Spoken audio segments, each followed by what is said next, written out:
Meu nome é Mariana, tenho 34 anos e durante 20 anos da minha vida eu carreguei um peso que não era meu. Eu cresci acreditando que meu pai biológico tinha me rejeitado quando eu ainda era bebê, que ele tinha dito para minha mãe que não queria saber de mim, que eu era um problema que ele não estava disposto a resolver. Minha mãe sempre me contou essa história com lágrimas nos olhos. Ela dizia que tinha ligado para ele quando descobriu a gravidez, que ele tinha ficado em silêncio do outro lado da linha e que depois tinha dito que não podia assumir uma filha, que a vida dele era complicada demais. Eu cresci odiando esse homem que eu nunca conheci. Minha mãe se casou com o Renato quando eu tinha 3 anos. Ele me registrou, me criou. E para todos os efeitos, ele era meu pai. Mas dentro de mim sempre existiu um buraco, sabe? Uma sensação de rejeição que eu não conseguia explicar. Eu olhava para o espelho e me perguntava o que tinha de errado comigo, para meu próprio pai não ter me querido.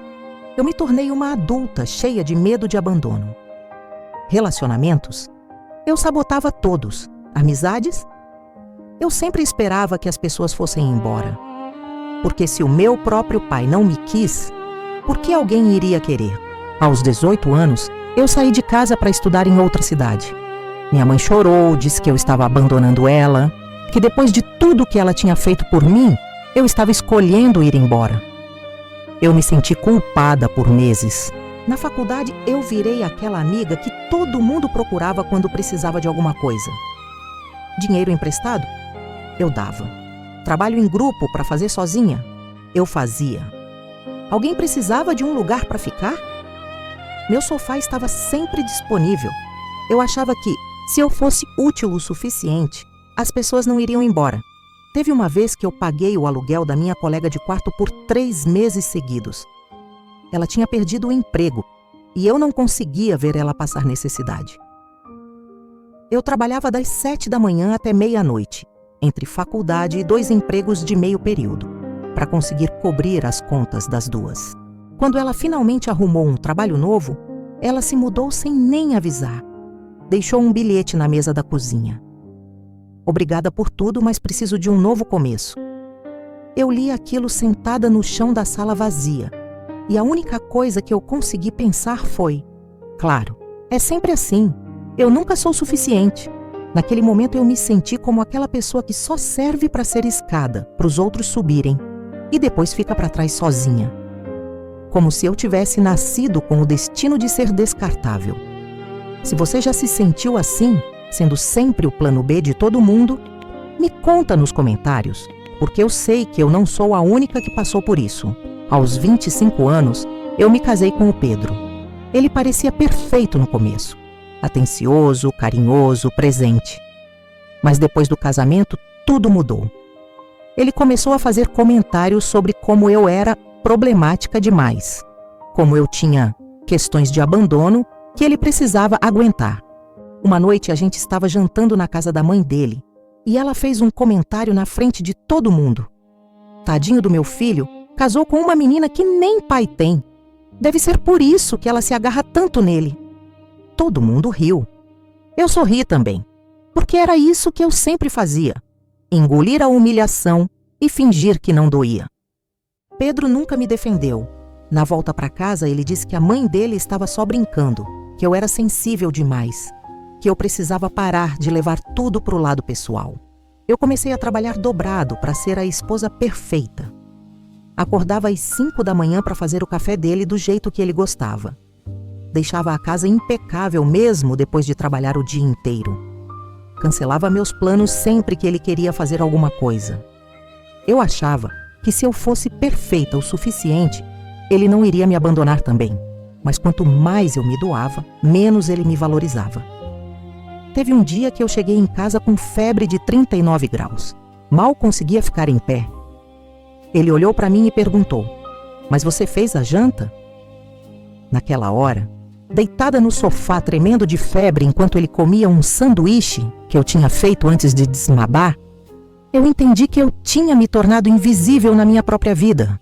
Quando eu tinha 32 anos, minha avó paterna, a mãe do homem que eu chamava de padrasto, ficou muito doente. Eu fui visitá-la no hospital todos os dias da última semana. Ela segurava minha mão e dizia que eu era a neta que ela sempre quis. No último dia, ela me chamou perto da cama e disse: Mari, tem uma coisa que eu preciso te contar antes de ir. Ela estava muito fraca, a voz quase um sussurro. Sua mãe, ela mentiu sobre muita coisa. Procura a família do seu pai biológico. Eles merecem te conhecer. Eu fiquei paralisada. Vovó, o que a senhora está dizendo? Ela apertou minha mão com a pouca força que tinha. Ele nunca soube de você, filha. Ele nunca soube. Ela morreu naquela noite. E eu fiquei com aquelas palavras ecoando na minha cabeça por semanas. Ele nunca soube de você. Eu procurei minha mãe para perguntar o que aquilo significava. Ela ficou branca quando eu contei o que a vovó tinha dito. Primeiro tentou desconversar, dizer que eram delírios de uma pessoa morrendo. Mas eu insisti. Eu precisava saber. Foi quando ela desmoronou. Sentada na cozinha da casa onde eu cresci, bebendo café com as mãos tremendo, ela finalmente admitiu. Eu nunca liguei para ele, Mariana. Quando descobri que estava grávida, eu tive medo. Ele era jovem demais, a gente mal se conhecia. Eu achei que seria mais fácil começar do zero com outra pessoa. Eu senti o chão sumir debaixo dos meus pés. Você mentiu para mim a vida inteira. Ela começou a chorar. Eu fiz o que eu achei que era melhor para você. O Renato te amou como se fosse filha dele. Você teve um pai, mas eu não conseguia processar aquilo. 32 anos acreditando que eu tinha sido rejeitada. 32 anos me sentindo como alguém que não era boa o suficiente. E tudo era mentira. Até hoje eu me pergunto como alguém consegue mentir desse jeito por tanto tempo, olhando na cara da própria filha e vendo ela se destruir por dentro. E você, no meu lugar, conseguiria perdoar uma mentira dessas? Me conta nos comentários porque eu ainda não sei se eu consigo. Eu passei semanas sem falar com a minha mãe. Pedro achava que eu estava exagerando. Pelo menos você teve uma família, Mariana. Tem gente que não tem nada. Mas para mim não era sobre isso. Era sobre ter vivido uma mentira que moldou cada pedaço de quem eu era. Eu decidi procurar meu pai biológico. Levou 3 semanas de busca no Facebook, conversas com primos distantes, até que eu finalmente encontrei um perfil que parecia ser dele. Gustavo Henrique Fernandes, 56 anos. Morava em Florianópolis. Eu mandei uma mensagem simples. Oi, meu nome é Mariana. Eu acho que você é meu pai biológico. Minha mãe é a Laura Costa. A gente pode conversar? Ele respondeu em menos de 1 hora. A mensagem dele era longa, desesperada.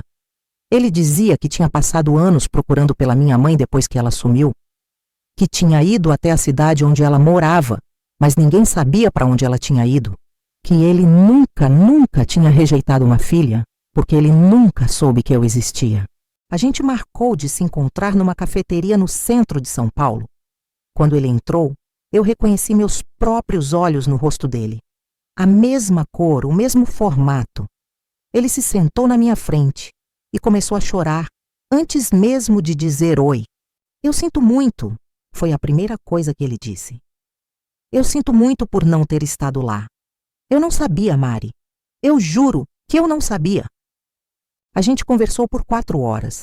Ele me contou sobre a vida dele. Tinha se casado, tinha 2 filhos, meus meio-irmãos. Trabalha como engenheiro. Sempre quis ter mais filhos, mas a esposa não podia. Ele me mostrou fotos da família, me contou histórias, me perguntou sobre a minha vida. E pela primeira vez em 32 anos, eu senti que eu pertencia a algum lugar. Depois daquele encontro, minha vida virou de cabeça para baixo. Eu conheci meus meio-irmãos, Carolina, de 24 anos, e Felipe, de 21. Eles me receberam de braços abertos. A esposa do meu pai, a Cláudia, também foi incrível. Ela disse: você sempre foi parte dessa família, só não sabia. Mas com a minha mãe, a relação nunca mais foi a mesma. Eu tentei entender o lado dela, tentei perdoar. Mas toda vez que eu olhava para ela, eu via todos aqueles anos de dor que poderiam ter sido evitados. Teve um dia que a gente se encontrou para tentar conversar de verdade. Ela estava na defensiva. Eu fiz o que eu achei melhor. Você não pode me culpar por ter tentado te proteger? Eu respirei fundo e falei: mãe, Você não me protegeu. Você me roubou a chance de conhecer metade da minha família. Você me deixou crescer, achando que eu não era boa o suficiente para ser amada. Isso não é proteção. Isso é egoísmo. Ela não teve resposta para isso. Com o Pedro, as coisas também chegaram ao limite. Ele não conseguiu entender por que eu estava tão obcecada com essa história do pai. Para ele, eu deveria superar e seguir em frente. Mas eu percebi uma coisa. Eu tinha passado a vida inteira tentando ser suficiente para os outros e nunca tinha parado para pensar se eles eram suficientes para mim. Eu pedi o divórcio 3 meses depois. Ele ficou chocado. Você vai jogar fora 7 anos de casamento por causa disso? Eu olhei para ele e disse, não é por causa disso. É porque eu finalmente entendi que eu mereço alguém que me veja e você nunca me viu. Hoje, 2 anos depois, eu tenho uma relação linda com o meu pai e com meus irmãos. A gente se fala todo dia, passo feriados na casa deles, fui madrinha do casamento da Carolina. Eu descobri que eu venho de uma família que me ama de verdade, sem precisar me diminuir para isso. Com a minha mãe, a gente ainda se fala, mas com distância. Eu não consegui perdoar completamente. E não sei se um dia vou conseguir. Tem mentiras que a gente até entende o porquê, mas não consegue esquecer a dor que elas causaram. O que eu aprendi com tudo isso? Que a pior coisa que você pode fazer para alguém não é necessariamente abandonar essa pessoa.